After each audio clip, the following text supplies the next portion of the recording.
नमो पार्वती पते हर हर महादेव। आप सभी को पद्मलिशा का प्यार भरा नमस्ते और मेरे आज के इस वीडियो में आप सभी का हार्दिक स्वागत। हमारे उत्तराखंड के कुमाऊं क्षेत्र की यात्रा के पहले वीडियो में हमने पंच कैलाशों में से दूसरे कैलाश आदि कैलाश की काठगोदाम से जोलिंगकोंग तक की यात्रा तय की और हमारे महादेव जी के निवास स्थान के दर्शन किए। मेरे इस वीडियो को आप सभी ने दिए हुए प्यार, प्रशंसा और शुभकामनाओं के लिए आप सभी का बहुत बहुत धन्यवाद और मुझे प्रोत्साहित करने के लिए आपका प्यार ऐसे ही बनाए रखें। मेरे इस चैनल को सब्सक्राइब और मेरे वीडियोस को लाइक कमेंट करना ना भूलें।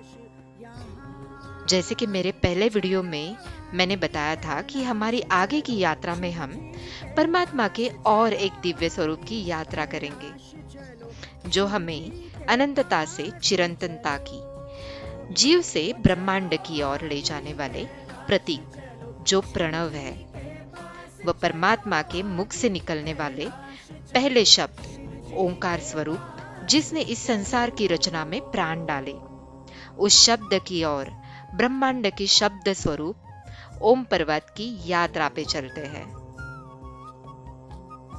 ब्रह्मा, विष्णु, महेश, इनकी उत्पत्ति से भी पहले जो ब्रह्मांड था और उस ब्रह्मांड में सुनाई देने वाली ध्वनि जो लहरों की कंपन से निर्मित अनंतता का प्रतीक है और जिसे हमारे परमात्मा ने उनके महत्व का साक्ष्य देने हेतु संरचित किया हो, जैसे उस दिव्य स्वरूपता को अपने शरीर स्वरूप में देखने की यह यात्रा है।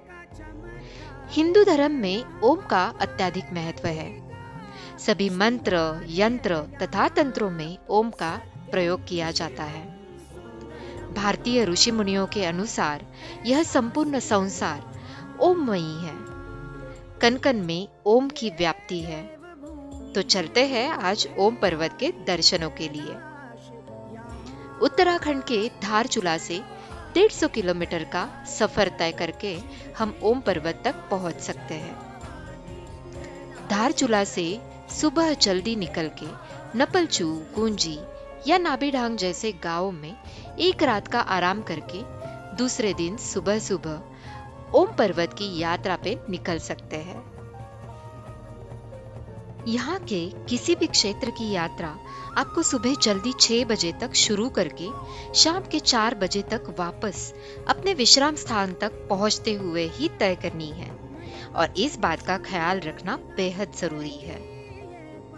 ओम पर्वत धरती के सबसे अद्भुत जगहों में से एक जगह है। इस पवित्र पर्वत की चोटी पे ओम की आकृति प्राकृतिक रूप से बनी हुई है। समुद्र तल से ओम पर्वत 18,339 फीट की ऊंचाई पर स्थित है और इस पर्वत की उच्चतम चोटी की ऊंचाई 20,312 फीट की है।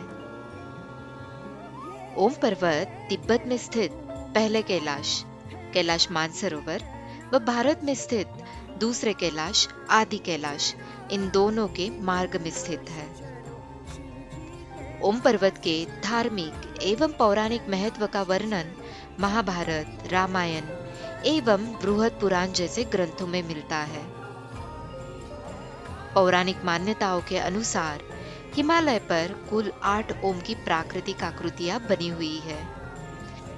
इनमें से अब तक केवल एक ही पवित्र ओम पर्वत की आकृति के बारे में पता चला है जो शिव और शक्ति के साक्ष्य को सर्वरूप से दिखाती है।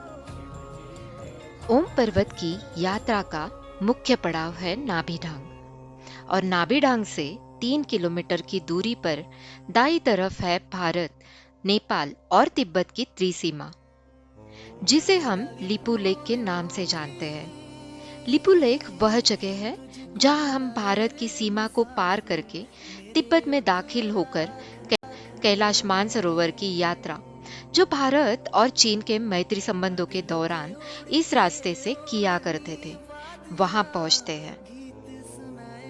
लिपू लेक जहां ओम पर्वत से बस 9 किलोमीटर का रास्ता तय करके पहुंच सकते हैं।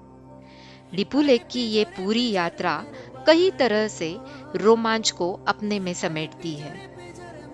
पर बर्फ से भरी इन पहाड़ियों पे और अधिकतम ऊंचाइयों के साथ साथ खतरों से भरे रास्तों से गुजरना, हर पल बदलते हुए मौसम की परीक्षा से गुजरना खतरों से खाली नहीं है। अधिकतम ऊंचाई और झाड़ियों का ना होना, ऑक्सीजन की मात्रा में तरलता आना, आपको हाई एल्टीट्यूड पल्मोनरी एडिमा जैसे हाई एल्टीट्यूड सीकनेस से भी गुजरना पड़ सकता है। इसे ध्यान में रखते हुए कोई भी शिकायत को नजरअंदाज ना करते हुए चले तो यह यात्रा एक ऐतिहासिक खूबसूरत एहसासों को अपने में समेटते हुए कई ऐसी स्मृतियों को बनाता है जो जीवन भर आपको आनंद का एहसास दिलाती रहेगी। और इसी लिपुलेख दर्रे के पास 200 मीटर की खड़ी चट्टान के ऊपर एक ऐसे समतल स्थान की खोज की गई है जहां से अगर मौसम साफ हो तो तिब्बत में स्थित कैलाश मानसरोवर के चीन के धरती पे बिना कदम रखे ही हम दर्शन कर सकते हैं। यहाँ से कैलाश पर्वत की हवाई दूरी लगभग 50 किलोमीटर की है। इस नए मार्ग को स्थानीय ग्रामीणों ने खोजा है, जो नाभि ढांग से 2 किलोमीटर ऊपर की तरफ है। पर यहाँ जाना इतना भी आसान नहीं है और यह जगह 18,300 फीट की ऊंचाई पर मौजूद है और यहाँ जाने वाला रास्ता जोखिम भरा है। इसी कारण कुमाऊं मंडल विकास निगम के साथ उत्तराखंड सरकार यहाँ रास्ता बनाने की कोशिश में जुटे हुए है। बचपन से ही मुझे अपने ऐतिहासिक धरोहर, रहस्यमयी और मंत्रमुग्ध करने वाली कलाकृतियों को जानने की दिलचस्पी रही है और उसी के चलते खूबसूरत पहाड़ों को देखने में, उनके बारे में जानने की कोशिश में घंटों बिता देती थी। उनकी भव्यता को प्रत्यक्ष रूप में देखने के सपने देखा करती थी। और फिर कुछ सालों पहले जब मैंने ओम पर्वत को देखा तो उसके दिव्य रूप को देख के मैं चकित रह गई और उसी क्षण से मुझे इन्हें प्रत्यक्ष रूप में देखना था। बर्फ से ढकी पहाड़ की चोटी पे ओम की प्राकृतिक हूबहू संरचना ने मुझे मोहित कर रखा था। उनके करीब आने के लिए हर पल प्रेरित किया था और ये प्रेरणा ऐसी थी कि मानो ये पहाड़ अपनी रहस्यमयी दुनिया की तरफ हर पल मुझे खींच रहा हो जैसे। और उन तक पहुंचने की खोज ने मुझे हिमालय के और एक खूबसूरत रत्न महादेव जी के उनकी दिव्य अनुभूति से भरपूर आदि कैलाश जी के पास पहुंचा दिया। आदि कैलाश और ओम पर्वत की यह अद्भुत यात्रा मेरे लिए आसान नहीं थी। हिमालय के कठिन मौसम व दुर्गम स्थानों से गुजरना आसान तो नहीं था, लेकिन हर कदम के साथ मेरा महादेव से और ओम पर्वत की दिव्य अनुभूति को साक्षात महसूस करने का संकल्प मजबूत होता गया। मेरी यात्रा का हर पल इन दोनों दिव्य पहाड़ों से मिलने वाली उन दिव्य अनुभूति से प्रेरित था और ऑक्सीजन की तरलता से होने वाली तकलीफ से थोड़ा बहुत गुजरना तो स्वाभाविक ही था। पर कहते हैं ना, महादेव का बुलावा हो और वो आपके साथ हो तो हर मुश्किल क्षण को वो सहजता में बदल देते हैं। और इस बात को अनुभव करना मतलब ही अपने महादेव को आपको अपने आसपास के हर कण कण और अपने अंदर के अस्तित्व में और गहराई से महसूस करना है। ओम पर्वत पर बर्फ की संरचना तभी पूरी तरह से दिखाई देती है जब सूर्य की किरणें एक विशिष्ट और निश्चित कोण में इन पर पड़ती है।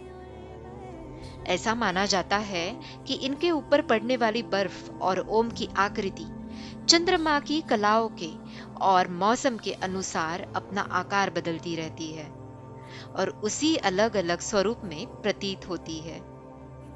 यहाँ पे अलग अलग मौसम में दिखने वाले ओम पर्वत के आभाओं की कुछ झलकियों को जोड़ा है। ओम पर्वत की इन्हीं बदलते स्वरूपों को दिखाई देना एक अलौकिक अनुभूति और परमात्मा का चमत्कार माना जाता है। ओम पर्वत की खोज के लिखित दस्तावेजों के प्रमाण 1931 और 1962 से मिलने के बावजूद भी इस आकृति को ओम के स्वरूप में 1986 में अपने भारतीय तीर्थयात्री भाई मर्दाना ने पहचाना और तभी से ये सभी को ज्ञात होने लगा और धीरे धीरे ये प्रसिद्धि में आने लगा। पर इन तक पहुंचने के कठिन और दुर्गम मार्गों की वजह से ये ज्यादातर लोगों के पहुंच से दूर ही रहा। 2019 में कोविड के चलते जो मौका मिलता गया और मौसम के अनुसार यहाँ पर सरकार और सेना के आईटीबीपी के जवानों के मदद से सड़कों का निर्माण होता गया और सेना के जवानों का इसमें अनमोल योगदान रहा है।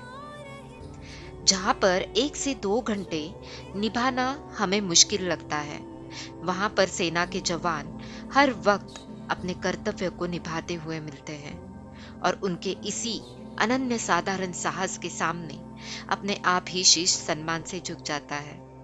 भारत, नेपाल और तिब्बत सीमा से करीब स्थित ओम पर्वत की सीमा को लेकर भारत और नेपाल के बीच एक दूसरे से सहमति नहीं है, पर पहाड़ पर बनी ओम की आकृति को भारत की सीमा से देखा जा सकता है और इसका पृष्ठभाग नेपाल की तरफ पड़ता है। कई पर्वतारोहियों ने ओम पर्वत पर चढ़ने का प्रयास किया है, पर चढ़ाई करते वक्त इस पर्वत की धार्मिक मान्यता का सम्मान करते हुए चोटी के कुछ मीटर पहले से ही वो लौट आए। ओम पर्वत की मेरे इस सपनों की ये यात्रा सिर्फ एक यात्रा से कई अधिक आध्यात्मिक जागृति की तरफ ले जाने वाली, मन को सुकून और दिल को शांति देने वाली यात्रा है।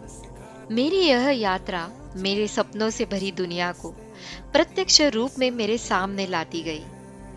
परमात्मा ने बनाए हुए आश्चर्यों से भरपूर प्राकृतिक रचनाओं को आध्यात्मिक रूप से मिलाती गई और परमात्मा के प्रति कृतज्ञता को, भावनाओं को गहराई के साथ जोड़ती गई और अपने ओममयी दुनिया के दिव्य स्वरूप को फिर से एक बार पूरे मन से नमन करके हम हमारी आगे की यात्रा काली माता के मंदिर की तरफ बढ़ते हैं। काला पानी में स्थित काली माता का मंदिर ओम पर्वत से 12 किलोमीटर की दूरी पे स्थित है और यहीं से काली नदी का उद्गम होता है।